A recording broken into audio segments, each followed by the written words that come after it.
It started with a rumor, a whisper in the corridors of luxury auction houses. A bracelet, no ordinary bracelet, was about to go under the hammer. But not just any piece of jewelry. This was Princess Diana's diamond tennis bracelet, the one she wore in her final years, the one that shimmered under flashbulbs as she smiled through pain, and the one that both Prince William and Prince Harry swore would never leave the family's hands. So how did it end up in an auction catalog, valued at over £20 million, with whispers that Meghan Markle herself orchestrated the sale? Imagine being Prince William for a moment, standing before a sea of cameras, the image of your mother immortalized everywhere you go, her kindness, her tragedy, her unspoken grace haunting your every public smile. And then hearing that your sister-in-law, the woman who claimed to honor your mother's memory, had allegedly turned Diana's most personal piece of jewelry into profit. The word furious doesn't even begin to describe it. This isn't just a story about jewelry. It's about betrayal, legacy, and the dangerous collision between royal tradition and celebrity ambition. Because when Princess Diana died, she didn't just leave behind pearls and diamonds. She left behind symbols. Each one carried the weight of her heart, her struggle, her hope for her sons. The diamond tennis bracelet wasn't simply a luxury accessory. It was an emotional anchor. Diana wore it during her charity visits, when she hugged children in hospitals, when she attended events for landmine victims, when she tried to remind the world that compassion was more valuable than the crown. It became part of her identity, a glimmer of humanity in a monarchy that often felt cold. And that's why what's happening now cuts so deep. This is not about gold or stones. It's about what that bracelet represents: love, loss, and a promise that was never meant to be broken. Before we continue, please hit the like button, subscribe to the channel, and turn on the notification bell for updates. Now picture the setting. The Balenciaga show in Paris. The air thick with perfume and flash photography. Meghan Markle walks in, draped in an all-white ensemble, sharp, flawless, determined to be noticed. But it wasn't her outfit that caught the attention of those who knew what to look for. It was her wrist. Observers whispered, "Is that? It can't be." Yet, the shape, the shine, the cut, it matched perfectly. The diamond tennis bracelet Diana wore to charity events in the 90s. The same bracelet gifted to Harry as part of his inheritance. For weeks after that sighting, rumors swirled. Some said it was a replica. Others whispered it was the real thing, and that it was gone from the royal archives not long after. Then, an anonymous item appeared in the private auction circuit, a heritage diamond bracelet, formerly belonging to a British royal. Estimated value, £20 million. Coincidence? Or a calculated move? It didn't take long for royal insiders to connect the dots. Whispers reached William. At first, disbelief. Then anger. Then devastation. You could almost hear the echo of Diana's voice through the halls of Kensington Palace. How could something meant for her son's remembrance be turned into a public spectacle? The bracelet wasn't just jewelry. It was her touch, her memory, her message of unconditional love. For William, that bracelet was sacred. For Meghan, it seemed to be a stage prop, an emblem to amplify her image, and now, allegedly, a means to raise money through connections far removed from royal duty. But before we rush to judgment, we have to ask, was this truly Meghan's decision, or was there something even more strategic at play? Was it about money, or about making a statement that no royal relic would ever control her future again? Let's rewind to understand the gravity of this. When Diana passed away, her jewelry collection was split between her sons. Each piece, chosen with care, documented with intent.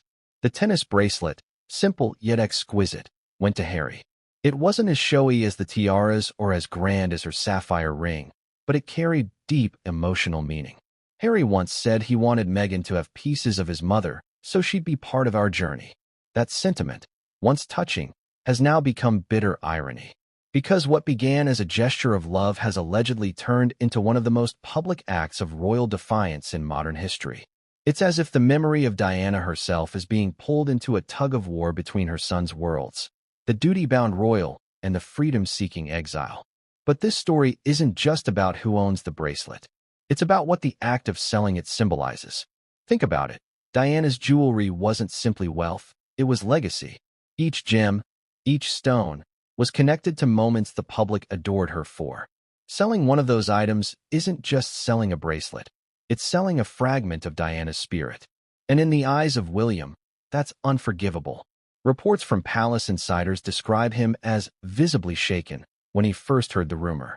It wasn't rage at Meghan, they say, it was heartbreak. To him, this was his mother's memory being commodified.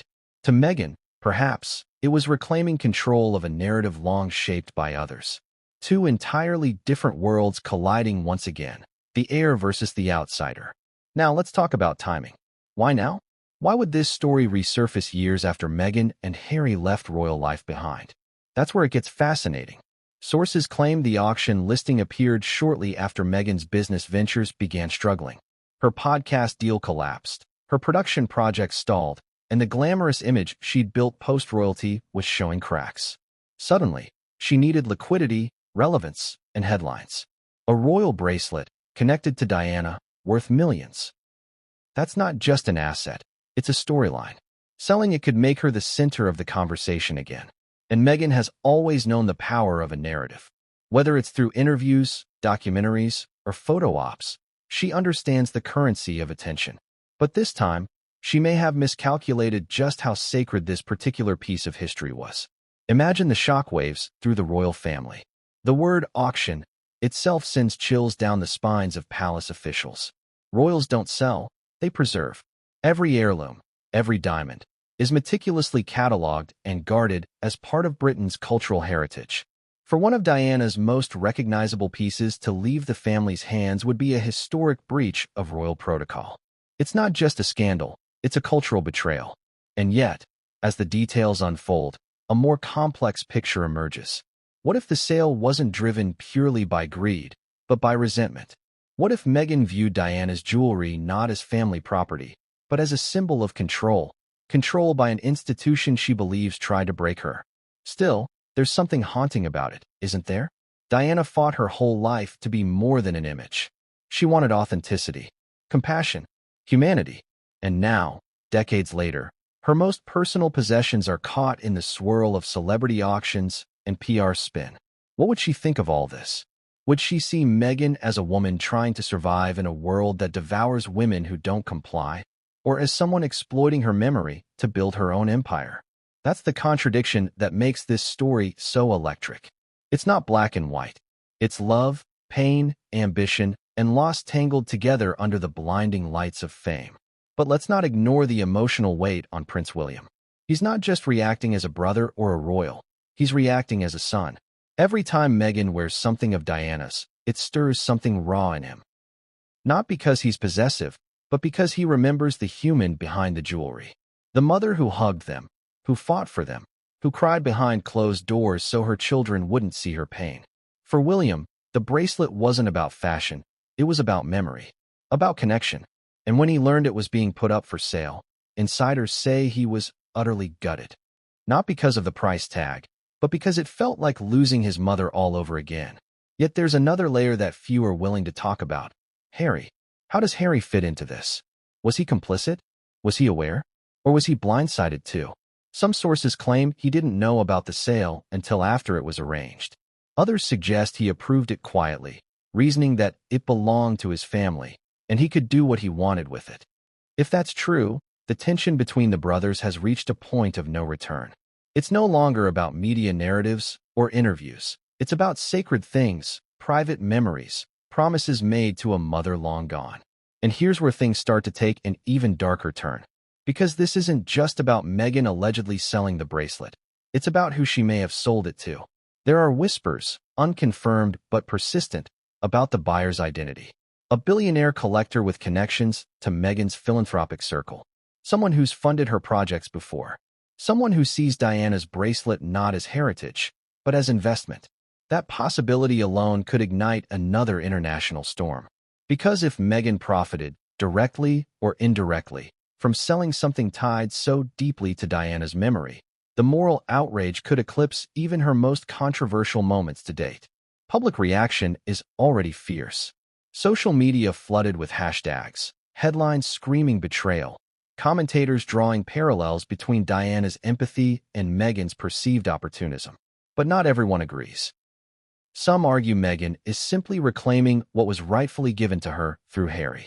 Others believe she's trying to detach herself from royal expectations entirely. And yet, even in those defenses, one question keeps echoing. Why this item?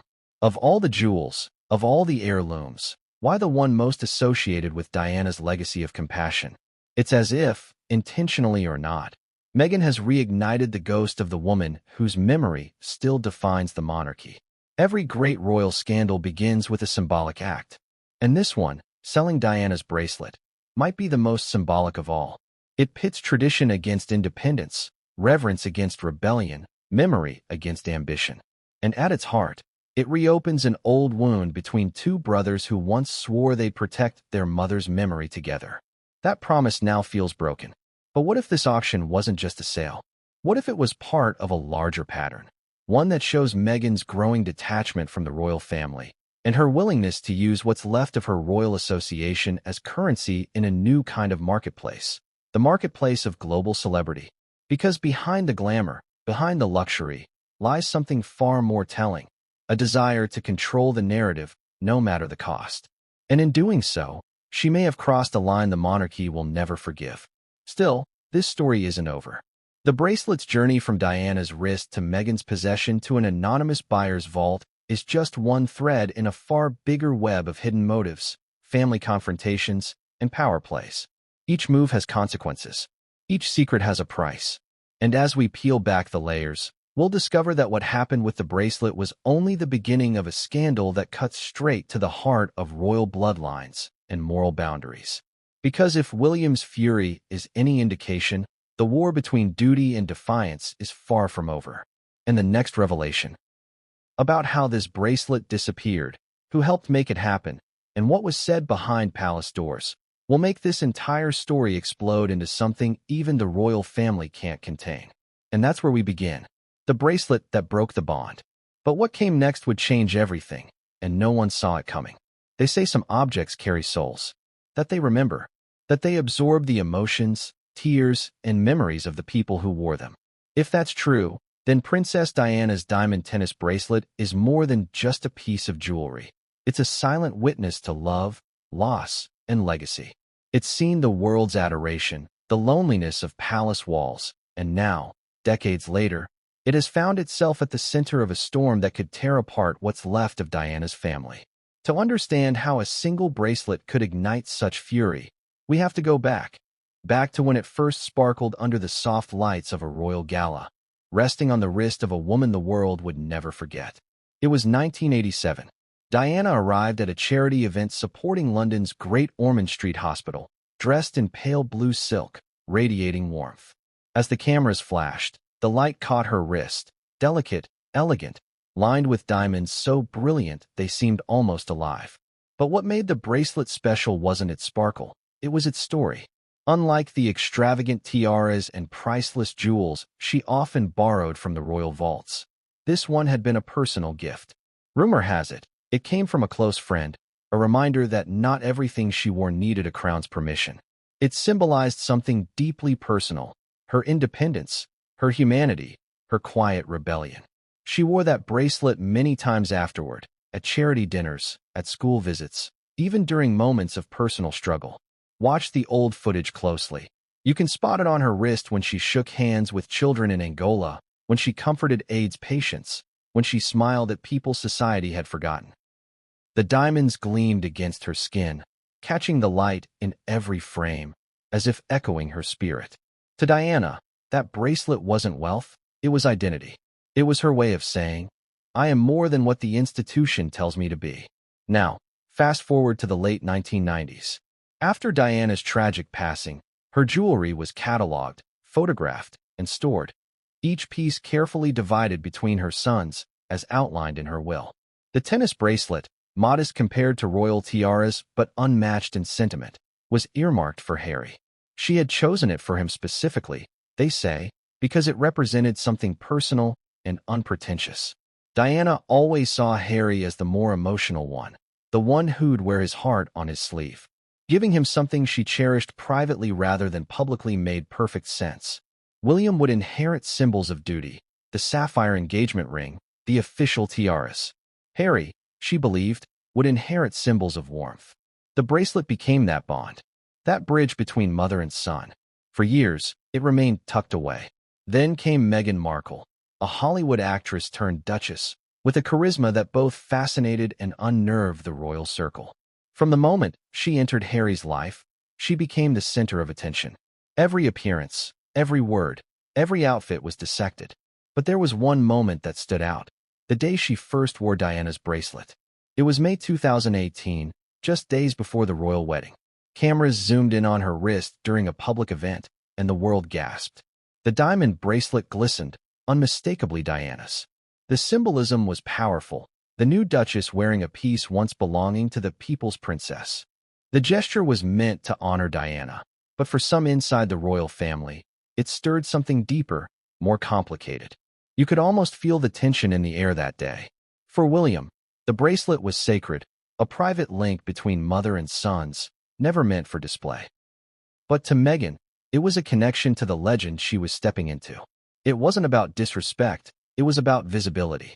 In her world, symbols mattered. She wanted to show the public that Diana's warmth, her compassion, her spirit, lived on through her. But there's a thin line between homage and appropriation, and depending on which side you stand, Meghan's gesture was either beautiful or brazen.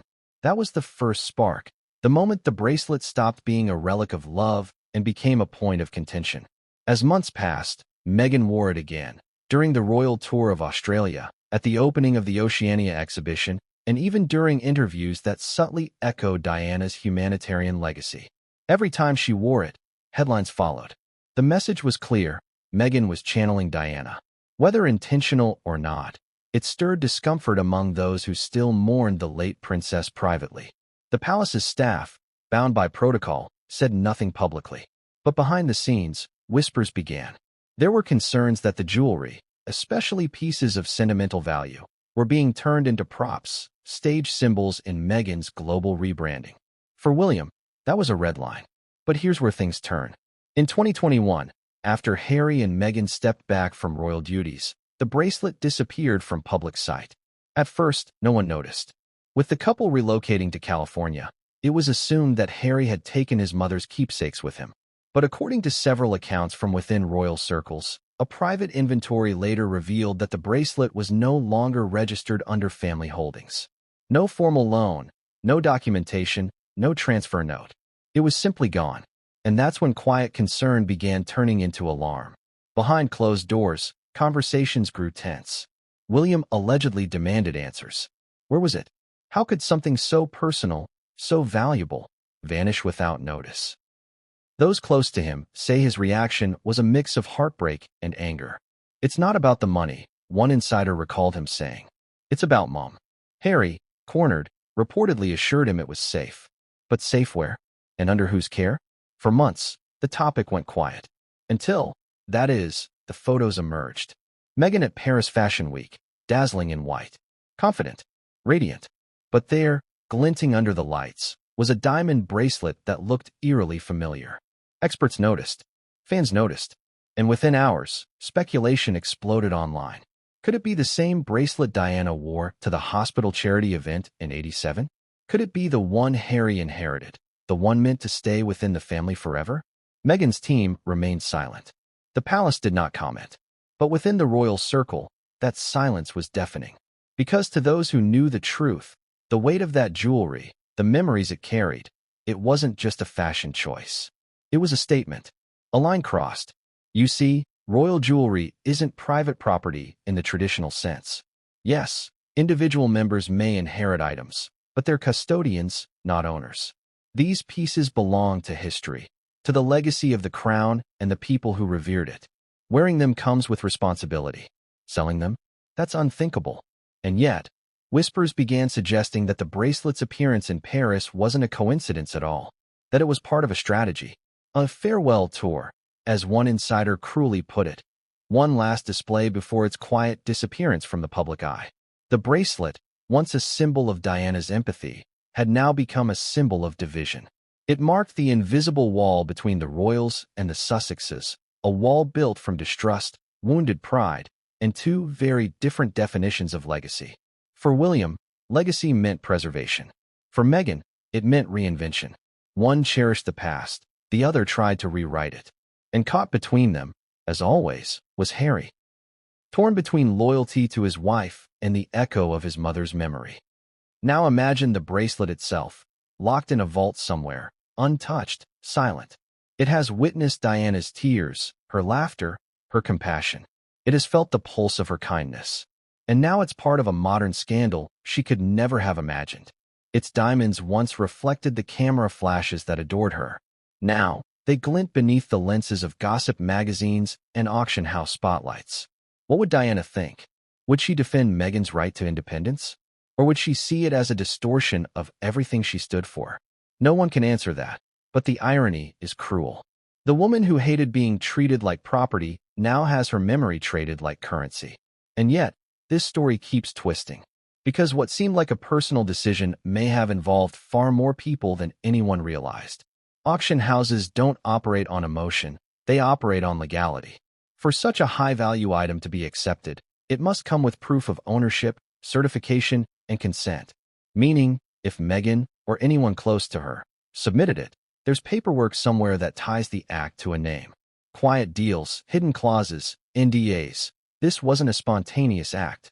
It was calculated, prepared, the kind of move that requires weeks, maybe months, of planning. Which brings us to the question everyone's afraid to ask. If Meghan did arrange this sale, was Harry involved?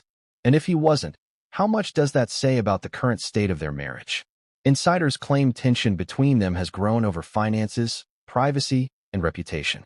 Perhaps the bracelet was meant to be an escape route, a way to secure a financial cushion amid their Hollywood struggles. Or perhaps it was symbolic, an act of rebellion against a family that Meghan feels never truly accepted her. Either way, the result is the same, a storm that won't die down. Still, this chapter isn't just about scandal, it's about grief. Because beneath the glamour, the fury, and the speculation, there's something deeply human here. A son mourning his mother's loss, a widow's memory turned into a battlefield, a family unable to let go of pain that's decades old. That bracelet wasn't meant to divide, it was meant to connect. And yet, in trying to claim it, everyone seems to have lost a part of Diana. For William, it's not just about an heirloom.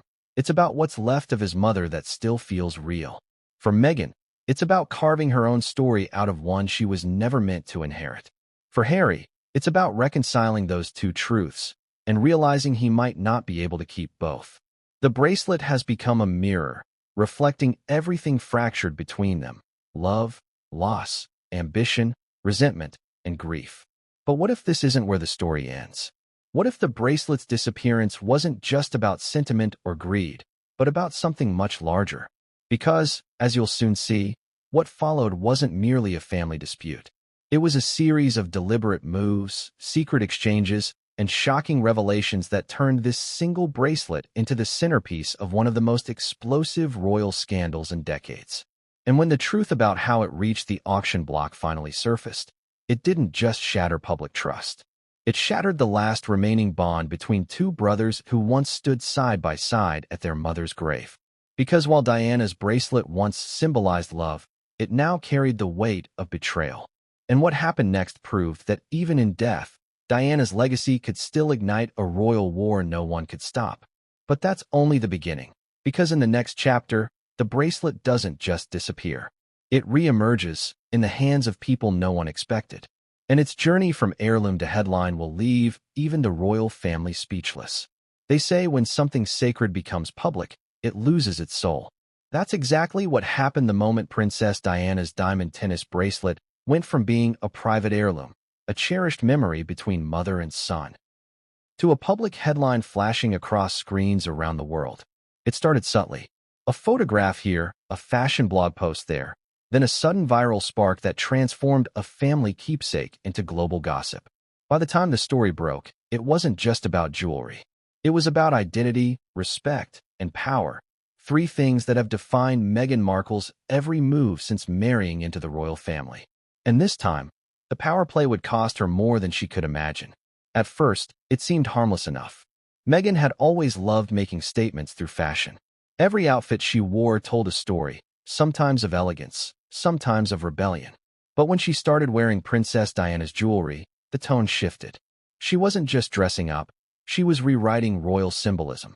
Each time the bracelet glimmered on her wrist during a public appearance, the message was unmistakable. She was the new face of Diana's compassion, Diana's courage, Diana's modernity. But the royal family didn't see it as tribute, they saw it as trespass. There's an unwritten rule within the monarchy. Sentiment belongs to memory, not marketing. And when Meghan stepped into Diana's narrative so boldly, it blurred the line between honoring and exploiting. The first time the world noticed the bracelet post-royal exit was during an interview in California. The setting was soft, the lighting flattering, the tone emotional. Meghan spoke about freedom, mental health, and surviving royal pressures. But eagle-eyed viewers noticed something glinting just under the sleeve of her beige blouse. The shape, the arrangement of stones, it looked hauntingly familiar. "Is that Diana's?" one tweet asked. Within hours, social media was ablaze with side-by-side photos comparing the two. The resemblance was uncanny. Jewelry experts weighed in, royal watchers debated, and suddenly the interview wasn't about Meghan's words. It was about her wrist. "A silent message to the palace?" one headline read. "Meghan reclaims Diana's light," another said.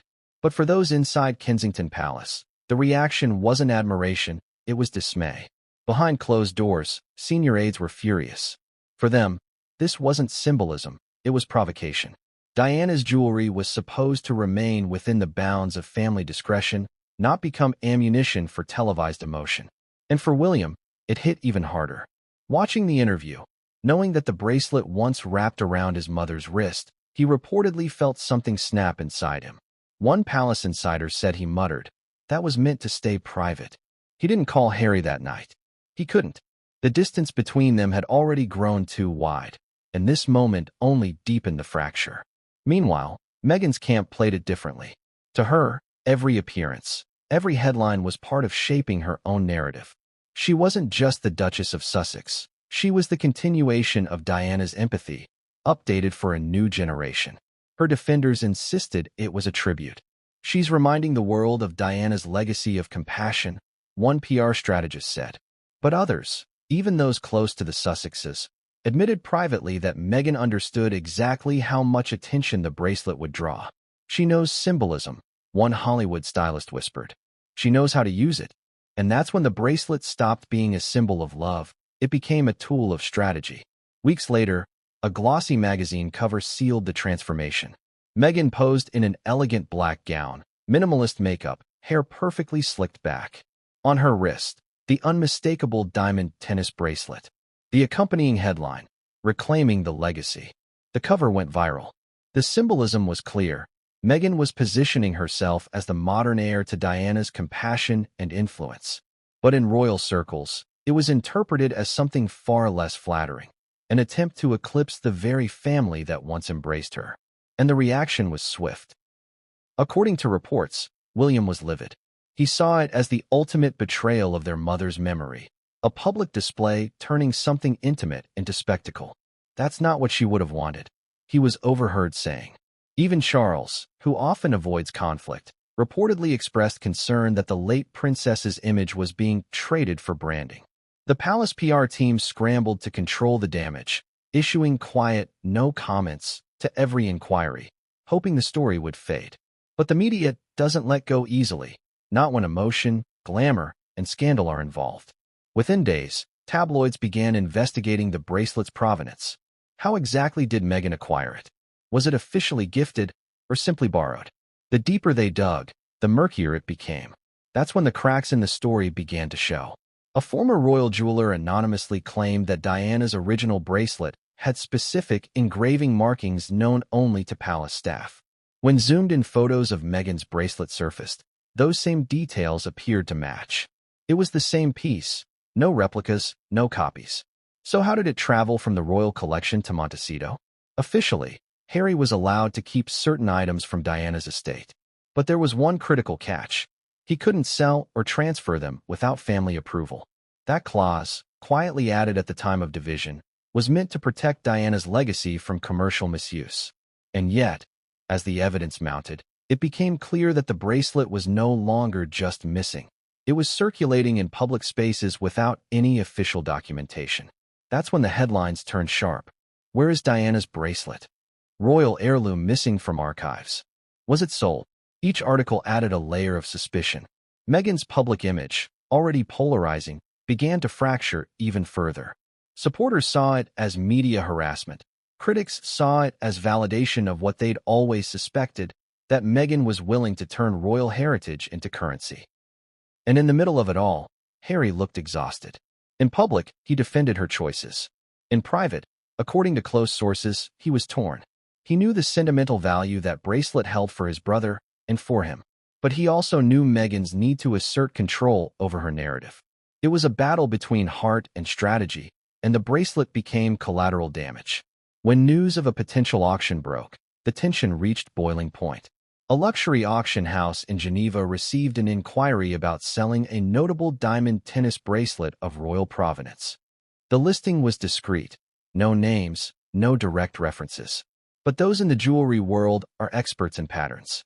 The description, the valuation, the phrasing, it all pointed to one piece. Estimated at 18 to 20 million pounds, the internal memo read.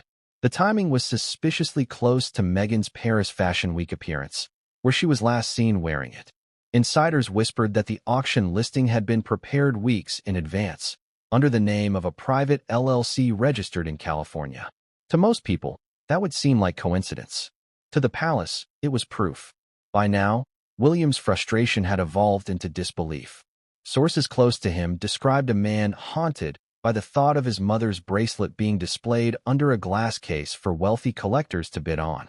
He reportedly told aides, "It's like selling her memory." The emotional toll on him was visible. Those around him noticed he spoke less about his brother and more about protecting what's left of Mom. Even Queen Camilla, who typically avoids involving herself in Sussex affairs, allegedly told Charles that this time, the line's been crossed. But behind those calm, royal exteriors, chaos was brewing. Lawyers were discreetly contacted. Advisors discussed potential injunctions. Every move had to be calculated. One misstep, and the entire royal household risked turning the story into a public war. Meanwhile, Meghan's representatives maintained silence. That silence was strategic, non-denial, non-admission. The longer the speculation lasted, the more intrigue surrounded her. To some, that was good press. To others, it was proof she was playing a dangerous game. When approached for comment, a spokesperson merely said, "The Duchess values family legacies deeply and has never acted without integrity." But behind that polished line, insiders revealed a more complex truth. Meghan, they said, felt she had every right to control what was rightfully in her possession. "She's not bound by their traditions anymore," one confidant reportedly said. "If it was Harry's to give, it's hers to manage." That single statement, when leaked, set social media on fire. Supporters cheered her independence. Critics called it sacrilege. The media fed on the division.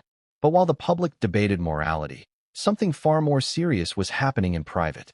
The auction house had already authenticated the piece, and within its internal records, the paperwork listed a provenance detail no one expected. Estate of Diana, Princess of Wales, inherited by Prince Harry of Wales, later gifted to spouse, 2018. Those words confirmed everything. Meghan hadn't stolen it. She hadn't forged ownership. It had been legitimately transferred through Harry's possession. Legally, she was within her rights to sell it. Morally, that's another matter entirely. When that information reached the royal circle, it was like gasoline on fire. William wasn't just furious, he was devastated. Legal doesn't mean right, he reportedly told a friend. To him, selling the bracelet wasn't about legality, it was about respect. It was about the invisible promise they both made the day they walked behind their mother's coffin, that her legacy would remain untouched, protected, and sacred. And now, that promise was shattered. But it wasn't just William who was furious. Princess Anne, known for her bluntness, allegedly confronted Charles, saying, "Are we just going to watch them sell off Diana's soul piece by piece?" That confrontation, insiders say, marked the first time in years that the family collectively agreed on something. Enough was enough. Yet, as they prepared to act, something unexpected happened. The story leaked. Someone inside the auction world, perhaps out of guilt or loyalty to Diana's memory, tipped off the media. Within hours, the upcoming sale was splashed across every major outlet. Diana's diamond bracelet to be auctioned. Anonymous seller identified as Meghan Markle? The question mark was there for legal caution, but the implication was clear. The internet erupted. The reaction was instantaneous and brutal. Hashtags calling Meghan heartless and soulless trended worldwide. Memes compared her to Wallis Simpson, the woman once accused of seducing a king and shaking the monarchy. And through it all, Meghan remained silent, publicly calm, privately defiant. "They want me to apologize," she allegedly told a friend. "But I did nothing wrong." Public opinion split like glass. Half the world condemned her. The other half saw her as a woman daring to take control in a system designed to silence her. The royal family, however, wasn't debating philosophy. They were strategizing damage control. Behind closed doors, calls were made to the auction house. Threats of legal action were issued. Confidential pleas were made to withdraw the item quietly before bidding began. The auction house, fearing reputational damage, hesitated, but as one insider admitted later, "You can't unring a bell." The listing existed. The scandal was alive. And whether sold or not, the story had already done its damage. For William, the bracelet's public exposure wasn't just a scandal. It was personal grief turned into spectacle. Imagine knowing that a piece of your mother's heart, something she touched, wore, and loved, was now being discussed as a financial asset. That sense of loss, twice over, was unbearable. Those close to him said he became withdrawn in the weeks following the story. Harry's calls reportedly went unanswered. Meghan's team, meanwhile, prepared a statement emphasizing empowerment, ownership, and autonomy. But by then, the damage to her reputation was irreversible in the eyes of many. Still, behind the headlines, something even more surprising was happening. Whispers began that the bracelet wasn't meant to be auctioned publicly at all, that it had already been privately sold to an anonymous buyer weeks before. The auction listing, then, was merely a cover, a way to legitimize the transfer on paper.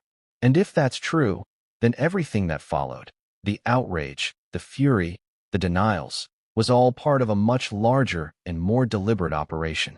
An operation designed not to make money, but to erase a link to the royal past that Meghan no longer wanted weighing her down. And that's the chilling part. Because if Diana's bracelet wasn't sold for profit, but for freedom, what else might have been traded away to cut ties completely from the monarchy? But what came next would blow open everything we thought we knew. The disappearance of the bracelet was just the spark. The explosion came when the buyer's identity was revealed, and it turned out to be someone far closer to Meghan than anyone expected. Jewelry doesn't just vanish. Not from royal vaults. Not from meticulously cataloged collections guarded by history and protocol. But that's exactly what happened. One day, the bracelet was there, locked, logged, and protected, and the next, it was gone. A blank space on a page that should have held one of the most sentimental entries in all of the royal archives. Princess Diana's diamond tennis bracelet, the symbol of love from mother to son, had disappeared, swallowed whole by silence, denial, and secrecy. No alarms, no break-ins, no explanations. Just an absence that felt louder than any confession. It was as if the bracelet itself had chosen to vanish to escape the chaos it had caused. For years, the royal vaults have operated like a sacred trust. Every tiara, brooch, and bracelet is tracked, tagged, and accounted for, not just by value, but by meaning. These are artifacts of monarchy, of continuity. They represent generations of power, heartbreak, and history. Losing one is unthinkable. Yet, sometime between Harry and Meghan's departure from royal duties and their relocation to Montecito, an internal audit reportedly raised a quiet red flag. One of Diana's personal items was missing. It wasn't the famous sapphire ring that now belonged to Kate, nor the iconic choker seen in countless photos. It was something smaller, simpler, but infinitely more personal. The diamond tennis bracelet. The discovery wasn't immediate. It took months before anyone noticed. Royal jewelry inventories are not public. They are conducted in private intervals and supervised by trusted curators under the Royal Collection Trust. In early 2021, one such review revealed a discrepancy. A staff member noted that a personal bequest item, registered under Diana's name and later designated to Prince Harry, was missing from its designated compartment. It wasn't misplaced. It was gone. No paperwork showed it being loaned, no transport forms, no photographic records of it leaving the premises. Just an empty velvet tray. When the report quietly circulated up the chain, it reached William first. Insiders say his reaction was immediate and visceral. "That's impossible," he said. "These things don't just disappear." But when the details sank in, disbelief gave way to fury. He knew exactly which piece it was. The bracelet, the one Harry had worn briefly during their mother's memorial service years earlier. The same one Meghan had later been photographed wearing. For William, this wasn't just an administrative error. It was betrayal wrapped in diamonds. Harry was contacted soon after. His tone, according to sources, was defensive, then dismissive. "It's mine," he reportedly said. "Mum left it to me." Technically, he wasn't wrong. Diana's estate had specified that certain items were to go to her sons directly, outside the crown's possession. But William countered that while it may have been Harry's in name, it was their mother's in spirit, and she would never have wanted it exploited or removed from the family trust. What began as a polite inquiry spiraled into one of the most heated private exchanges between the brothers since their fallout after the Oprah interview. "It's not about ownership," William allegedly shouted. "It's about respect." But Harry had already hung up. Behind the scenes, palace aides scrambled to contain what they called a sensitive irregularity. The issue couldn't go public, not without risking humiliation. A lost royal artifact? The press would devour that story like wildfire. So they opted for silence. They'd investigate quietly, trace the paperwork, and if possible, recover it without a single word reaching the tabloids. But secrecy breeds speculation, and speculation feeds chaos. Somewhere between the palace corridors and private collectors' circles, whispers began to leak. "Something from Diana's estate has gone missing," a source whispered to a London journalist. The story didn't make headlines. Not yet, but it had begun to smolder beneath the surface. Meanwhile, Meghan and Harry were building their new life in California. Their public appearances grew more selective, their statements more polished, their image tightly controlled. Meghan continued to appear in luxury fashion spreads, charity campaigns, and social events. But noticeably, the bracelet was absent. For months, it didn't appear in any photos. Not on red carpets, not at charity events, not even in personal outings. To the casual observer, it might have meant nothing. But to those who were watching closely, those who knew its story, that absence spoke volumes. Was it hidden? Sold? Stolen? No one could tell. Then came the first clue. A London-based journalist who had been tracking royal jewelry provenance claims received a tip from a contact inside the luxury resale world. An unlisted high-value diamond bracelet with royal markings was authenticated recently in Switzerland. The tip read, "The jeweler who handled the piece allegedly recognized the origin, the class design unique to Gerard, the crown's official jeweler for decades. The bracelet had been appraised, insured, and quietly moved to a holding vault. The buyer's name? Confidential. The sellers? A California-registered LLC. The same type of limited liability company used by celebrities to handle private assets and transactions without public exposure. The journalist didn't publish, not yet. Without concrete proof, it would have been career suicide. But word of the inquiry reached the palace anyway, through the very network of jewelers who had handled royal pieces for generations. And that's when the panic began to take root. Suddenly, phone calls were made to trusted contacts, inquiries quietly issued to international auction houses. The question wasn't, "Is it gone?" anymore, it was, "Who has it?" At Kensington, William's patience evaporated. He reportedly confronted senior aides, demanding transparency. "I want every record, every log," he said. No more silence. The deeper they looked, the more the trail pointed west, toward America. Specifically, to Meghan's inner circle of advisors. There were no direct accusations yet, but the dots were aligning. The missing bracelet, the sudden appraisal in Geneva, the anonymous LLC based in Santa Barbara. It wasn't proof, but it was enough to make William furious. "They've turned our mother into a headline again," he said, slamming his fist on a table during one of the late-night meetings. For a man known for composure, that moment revealed the depth of his heartbreak. The palace could no longer pretend nothing had happened. A discreet internal investigation began, quietly coordinated with a London legal firm specializing in heritage law. Their job: trace the provenance of the bracelet and determine whether any part of the transaction violated Diana's estate terms. What they uncovered was shocking, not because it was illegal, but because it was deliberate. According to documentation later reviewed by insiders, the bracelet had been transferred from a private trust to an American holding account, categorized as a personal gift between spouses. Once that transfer was completed, it fell outside royal jurisdiction. Legally airtight, morally catastrophic. But why the secrecy? Why the stealth transfer? If Meghan and Harry truly believed they were in the right, why hide it? Some close to Meghan say it wasn't about deception, it was about control. She didn't want another palace PR nightmare, one confidant explained. She didn't trust the royal establishment not to twist it. Others weren't so forgiving. It was calculated, one former palace staffer claimed. She knew it would cause outrage if it became public, so she moved it quietly and hoped no one would notice until it was too late. When William learned this, his anger reportedly reached a breaking point. He wrote what insiders describe as a direct and unfiltered letter to his brother, bypassing aides, advisors, and protocol. The tone was not royal. It was personal. "You've lost sight of what this means," he allegedly wrote. "This isn't a necklace or a ring. It's Mum." The letter was never acknowledged publicly, but those close to both brothers say it deepened the rift. Harry didn't respond. He couldn't. How do you defend love turned into controversy? As the investigation continued, something strange happened. Key staff members who had handled Diana's estate inventory began resigning. Officially, they cited personal reasons. Unofficially, whispers suggested they were pressured to stay silent. Two separate archivists reportedly signed non-disclosure agreements shortly after leaving their positions. That's not standard practice. That's damage control. The palace was cleaning up its trail, ensuring that the world would never learn how one of Diana's most precious possessions slipped through its fingers. But as we know, secrets never stay buried for long. By mid-2022, details began leaking again, this time from across the Atlantic.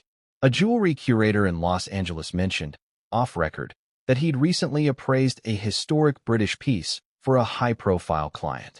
The bracelet's valuation matched Diana's exactly. When pressed about its origins, he smiled and said, "Let's just say it once belonged to someone who changed the world with her smile." That line was enough for speculation to reignite online. Blogs began posting theories. Was it Meghan? Was it sold? Was it stolen? The digital rumor mill spun uncontrollably. And just as the internet started to cool down, the story reignited again, this time with photographs. Paparazzi captured Meghan leaving a private building in Beverly Hills, holding a small velvet jewelry case. The photo went viral within minutes. Could it be the bracelet? Tabloids screamed. She didn't comment, and the silence only fueled the storm. Every image, every gesture, every shadow was analyzed. But what no one noticed in those photos was what came after. The case was handed to a man later identified as an employee of a luxury logistics firm specializing in heritage transport. Within 48 hours, that same firm was confirmed to have handled shipments for elite auction houses in both Geneva and Hong Kong. The dots connected themselves.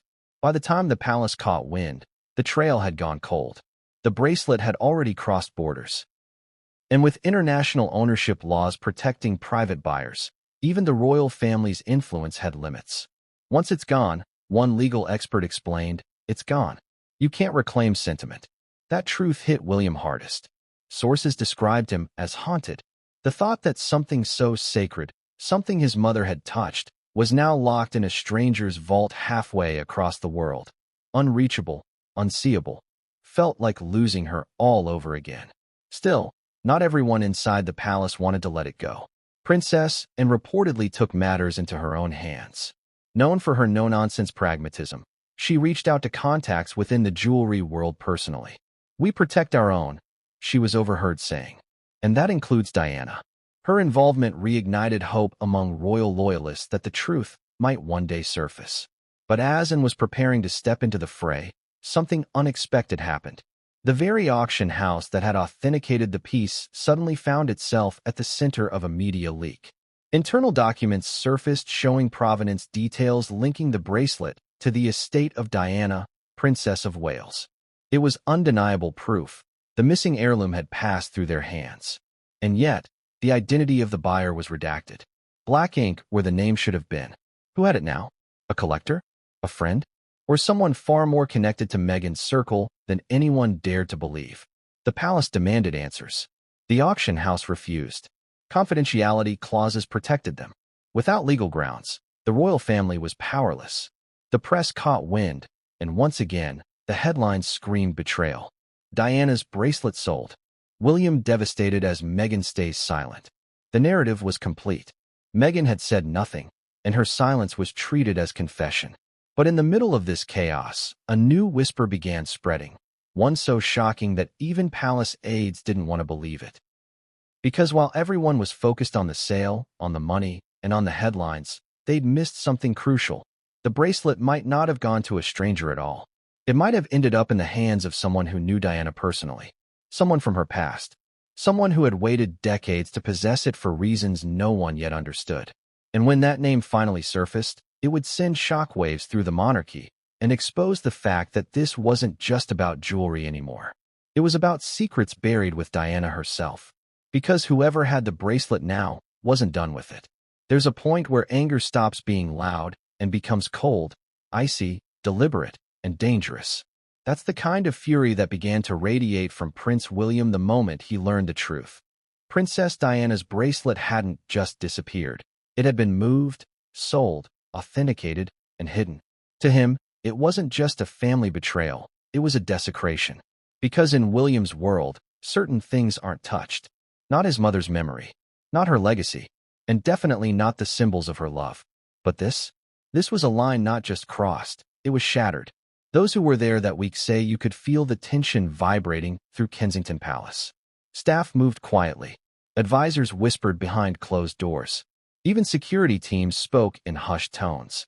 William was said to be pacing his private office, jaw clenched, eyes fixed on a folder sitting on his desk. A folder containing the proof he'd prayed was fake. There it was in black and white. Authentication reports from the Geneva auction house confirming the bracelet's sale and provenance. Diana's name, Harry's inheritance, transfer to private ownership. And finally, the last piece of text that made his heart stop. California-based holding company, affiliated representative, Meghan Markle. It was like being punched in the chest. For William, this wasn't just paperwork, it was betrayal with a signature. He had spent his entire adult life protecting his mother's memory, shaping her image into something dignified, eternal, untouchable.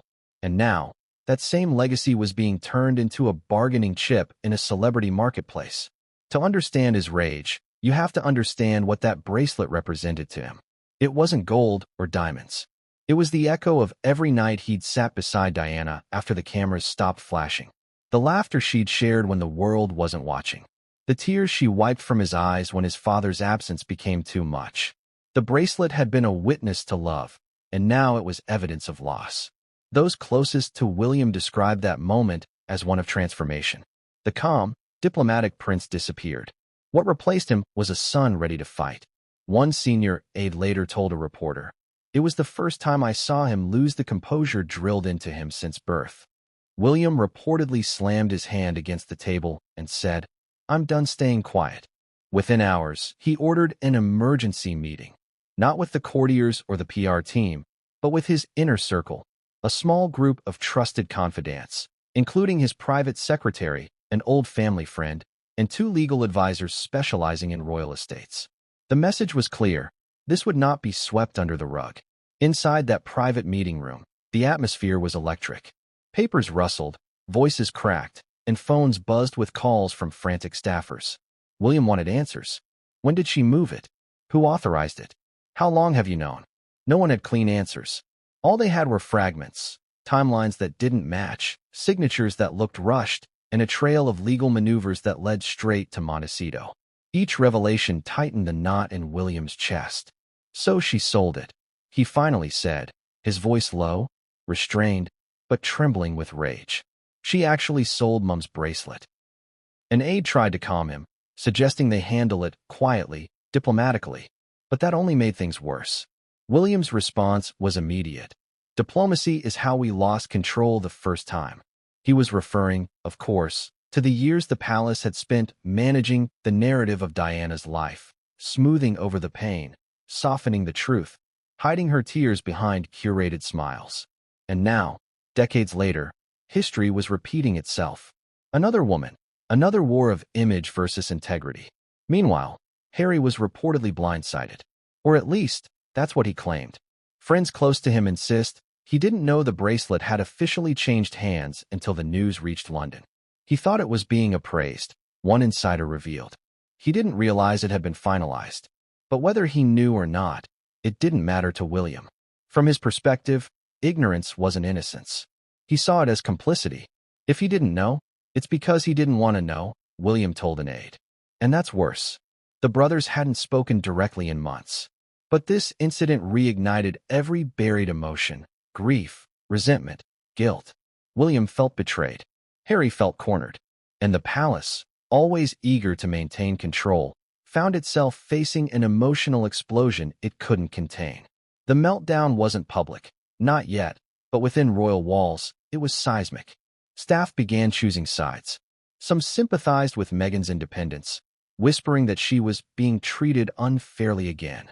Others stood firmly with William, calling the act unforgivable. Even Charles was drawn into the chaos. At first, he tried to mediate, urging calm. "We can fix this," he said. "We mustn't let emotion rule." But William wasn't interested in patience. He wanted action. Reports from inside the palace claimed that Charles eventually met his son in private, hoping to soothe the tension. The conversation didn't go well. William's frustration boiled over. "You're too afraid to take a stand," he told his father. "You let her name, Mum's name, get dragged through the mud again." Charles, ever the pragmatist, tried to argue for restraint. "This is not the way," he said softly.